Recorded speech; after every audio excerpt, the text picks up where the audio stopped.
Once every so often, a 17-year-old kid comes out of nowhere and just absolutely breaks the scene.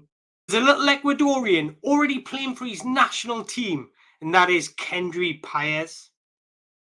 Hello guys, and welcome back to another YouTube episode, and today we're going to be doing a profile scout in-depth review of Chelsea's new wonder kid Kendry Páez. So if you are new here, my name's Antonio Mango, and our scout review give you an in-depth analysis of the strengths, weaknesses, and where they'll fit in at any club that they move to of the best up-and-coming wonder kids. Make sure you hit that like button, and if you enjoyed this video, make sure you hit that subscribe button at the end. But as I mentioned earlier, today we're going to be doing a profile review on Kendry Páez. So who is Kendry Páez? Let's start with a bit of background on Kendry Páez. Ray Kendry Páez Andrade was born on the 4th of May 2007, which makes him 17 at this moment. He was born in Guayaquil, Ecuador. His career with local side Barcelona's youth department, Academia Alfaro Moreno, at the age of 5. Barcelona SC was offered the chance to sign Kendry Páez at the age of 8, but the club decided not to because it presented too much pay for a player of that age. After that, he then found his career at Independiente del Valle in 2018, who he joined at the age of 12. He really caught the eye for his performances in Europe, where he was named the most outstanding player in the Next Generation Trophy in Salzburg, Austria in 2022. This resulted in Borussia Dortmund and Manchester United both having bids rejected for the young Ecuadorian. Pre-season of 2023, at the age of just 15, he was promoted to the senior team. Just got better. In February 2021, he marked his highly anticipated professional debut with a goal. In doing so, he became the youngest ever debutant and also youngest goal scorer in Ecuadorian top-flight history. After a sensational breakthrough, Chelsea announced the signing of Páez, who would join the Premier League club after his 18th birthday in the summer of 2025. As I mentioned earlier, he's already broken into the Ecuadorian national team. He came through the youth ranks at Ecuadorian national team, playing for all the age groups, under 17s, under 20s, and he was selected for the under 20 World Cup, and he was the youngest player to be included in the final squad of any participation nation at the tournament. But he wasn't just there to make up the numbers, he became the youngest player to ever score the under 20s World Cup. Called up to the Ecuadorian senior team for the first time on June 5th, 2023. Became the youngest ever player to represent Ecuador, the second youngest South America to ever play in an international football tournament behind Diego Maradona. And became the youngest ever goal scorer at the age of 16 years and 161 days. His rise just continued. He was selected for the 2024 Copa America. He scored a penalty in a 3-1 win against Jamaica, becoming the second youngest ever goal scorer in the competition at the age of 17 and 53 days. What are his strengths and why is he attracting so much hype?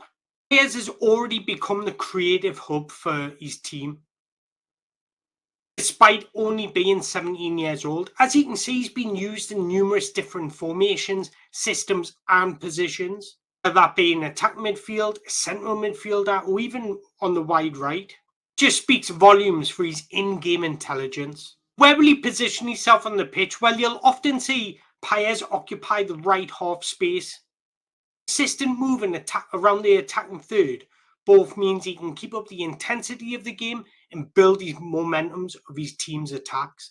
He's press resistant, he's calm, he's composed, but he treats every possession like it could be his last, and he combines all of that with a generally impressive defensive work. He plays mainly on instinct. He's a volumes player when it comes to ball handling. He plays a high-risk game, rarely turning down any opportunity to progress the play at speed, always searching for space and creativity behind the opposition's backline. He's creating 5.19 shot creating actions per 90. That has him in the top 1 percentile. But the most exciting thing about Páez is he takes risks with his game, and I love that. He likes to impose himself on the match. He's a moments player. He's someone who's capable of winning the game in a second, and that's very exciting. As such an inexperienced senior player, he's got tremendous spatial awareness, understanding of the rhythm in the game, enables him to react quicker than the opposition. But this is because he constantly scans his surroundings, aiming to stay one step ahead of the opposition, but crucially, make him aware of where his teammates are. This allows him to be extremely dangerous in the final third, picking up space, or in transition moments because he's able to create separation from his marker. You'll often see him peeling out wide before receiving the ball and coming back inside, where he can make damage and cause chaos. But when watching him play, even if it's for the first time, it doesn't take you long to realise the insane technical ability of this lad. No coincidence that some of his best attributes are his ball control, his manipulation, his dribbling, his vision, and his insane ability to transition and build momentum on attacks. What helps him is being extremely comfortable receiving the ball on either foot. This allows him to open up multiple angles, but also beat any press by manipulation. He has really crafted the art of manipulation of angles with and without the ball. Páez is constantly looking to receive the ball at his feet. He always wants to be involved. You'll often see him dropping deeper, even into the first phase of the build-up, receiving the ball and spraying it out wide. He's constantly looking to receive the ball, and he's exceptional at finding space and making the most of space in advanced areas. Páez matches intelligence with incredible technical ability. He's got exceptional balance, coordination. His relationship with the ball is really beautiful. This makes him incredibly difficult to defend against. He makes quick, clever movements to receive, and he's capable of spotting space to move into, and agile and quick enough to move into that space at high speed. This is where he demands the ball, drives with the ball at his feet. But what I'm trying to say is Páez is really a dribbling wizard. He's got excellent balance, coordination, which allows him to maneuver in the smallest and tightest of spaces.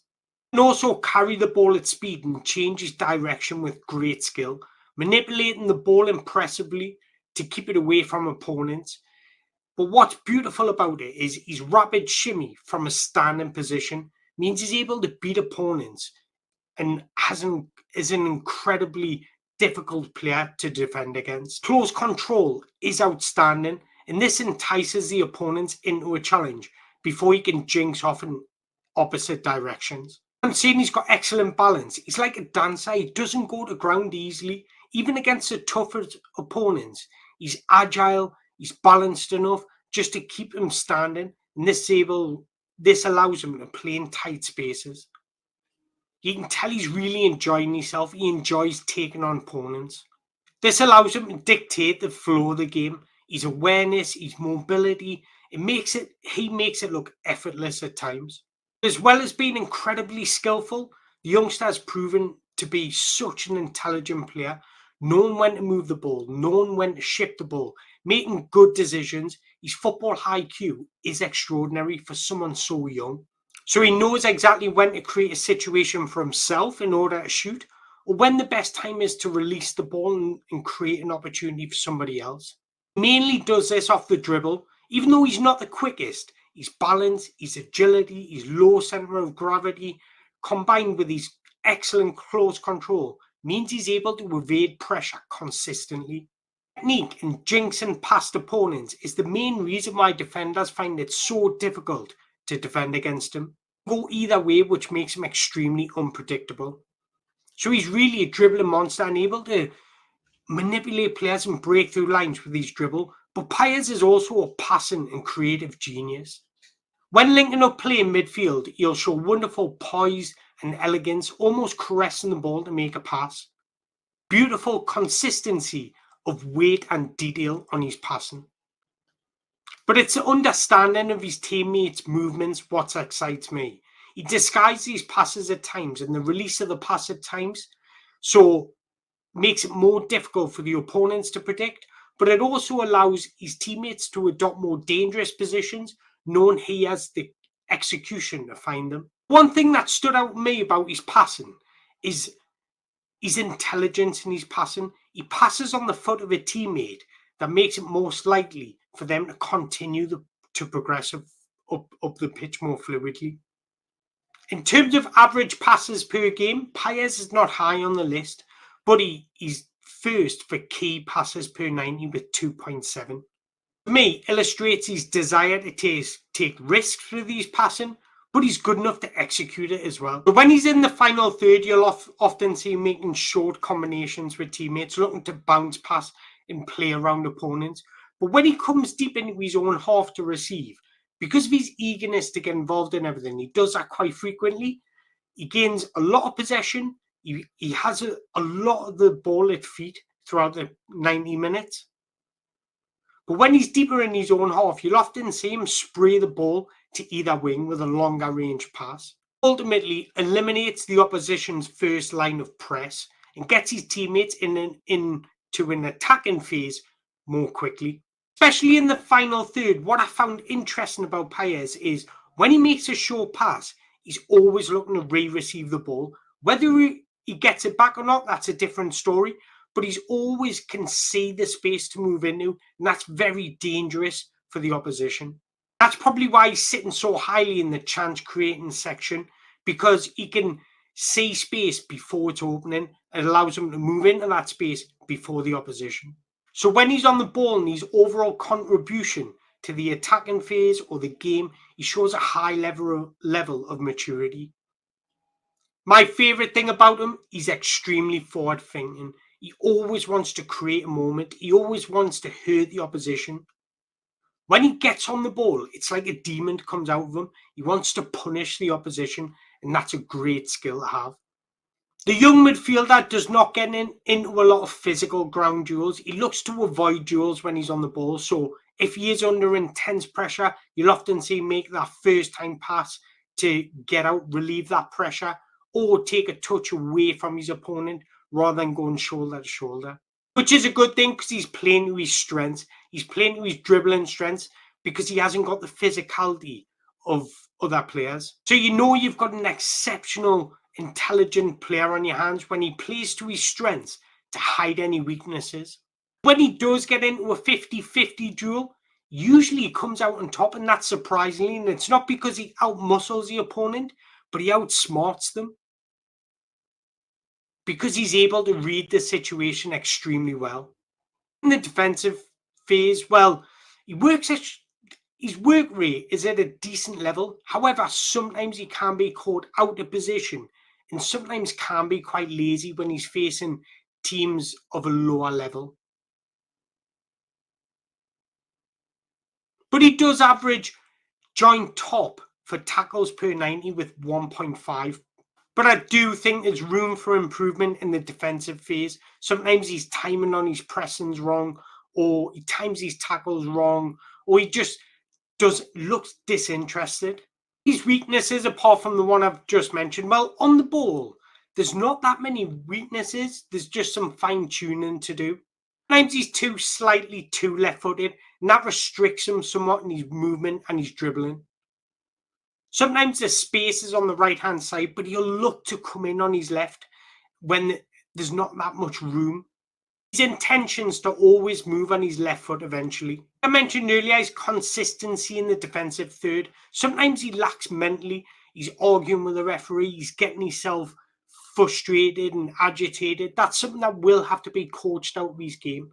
But these weaknesses are interesting because these are something that can easily be coached out of your game with experience. So where's he fit in at Chelsea? Well, he plays a similar role positionally to Cole Palmer in that right half space, whether that be if he's playing wide right, he can come inside, or if he's playing as an attack midfielder, he looks to play in that channel. It's very similar to Cole Palmer, so I could see them both starting together. One is in the attack midfielder and one is the right winger. In this, I think they could strike a beautiful relationship because they could interchange with each other. And this just causes confusion for the opposition. Both creative geniuses. And they will look at that to inspire each other. So having someone like Kendry Páez that's able to break through the lines with incisive passing or a beautiful bit of dribble is a huge asset to any team, especially when they come up against low blocks. Kendry Páez is that man that can make a difference in the final third, whether that be striking the ball himself, and that leads us nicely onto his ball striking. That's something I haven't touched upon. And he's got wonderful technique. You'll often see him coming in on his left-hand side, looking to bend one in the far corner, but he shoots with power, precision, and accuracy. When he's looking to get in the box, you'll look to arrive late inside the penalty area. He's excellent at picking up those loose balls and getting a strike off. And that's a huge asset. So in future, I can honestly see him being a regular starter for Chelsea. He's that good. So there you go, guys. That's the end of the episode, and I hope you've enjoyed this episode. If you have, make sure you hit that like button, hit that subscribe button. I'm going to be doing Lenny Euro tomorrow, so make sure you stay tuned for that. And until next time, thank you very much.